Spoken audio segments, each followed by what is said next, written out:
Je trouve cette interview lunaire.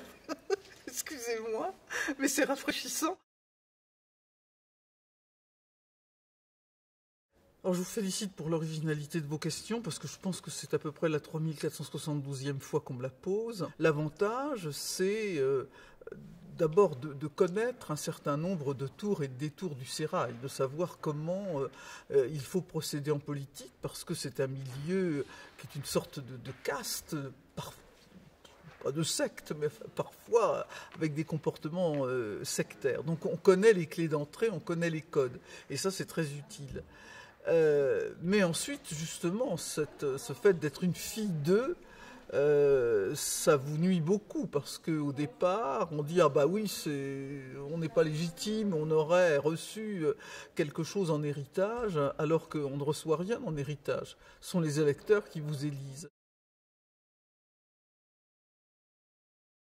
C'est vrai qu'on a toujours un père en politique. Ce père, il est un père biologique, il est un père idéologique. Enfin, il y a quelqu'un qui vous guide dans la politique. Il y a quelqu'un qui vous fait rentrer dans la politique.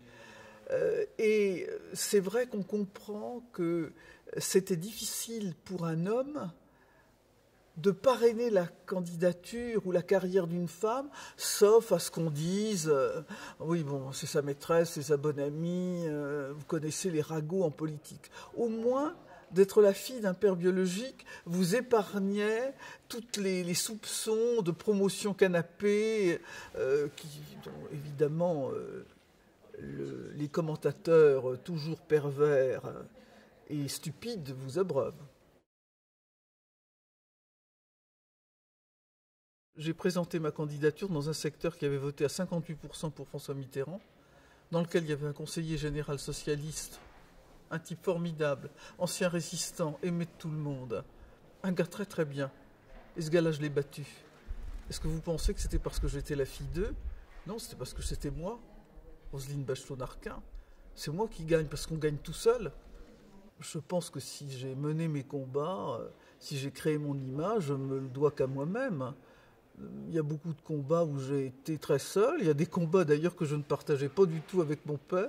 Je me souviens qu'au moment du traité de Maastricht, il était président du comité du non et moi j'étais présidente du comité du oui.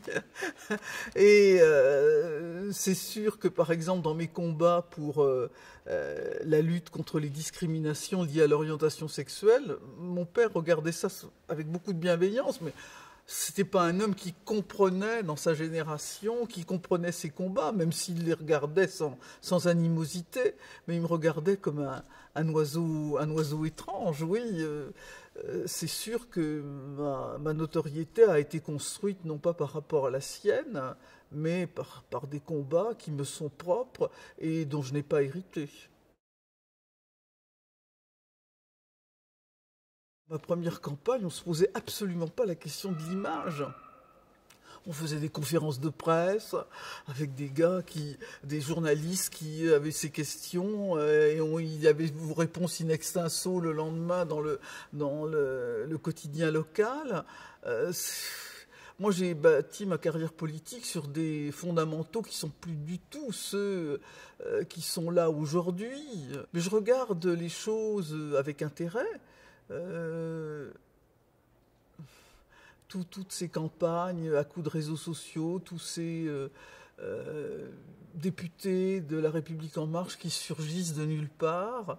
Moi, j'ai mené une carrière politique classique, conseillère municipale, conseillère générale, conseillère régionale, députée, prenant des responsabilités, puis ministre, après de longues années d'élu local et d'élu national.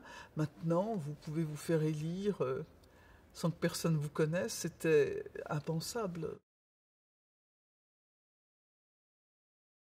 J'ai acquis à travers mon enfance, à travers mes différentes carrières politiques, un background absolument incroyable de connaissances. La multiplicité des dossiers que j'ai eu à aborder, aussi bien sur le plan social que sur le plan des affaires étrangères, que sur le plan de l'écologie. J'ai été ministre des Sports, j'ai été ministre des Affaires sociales, ministre de la Santé, ministre du Développement durable. Évidemment, tout ça, ça vous donne un niveau de connaissance qui est incomparable. par rapport à beaucoup de journalistes, oui.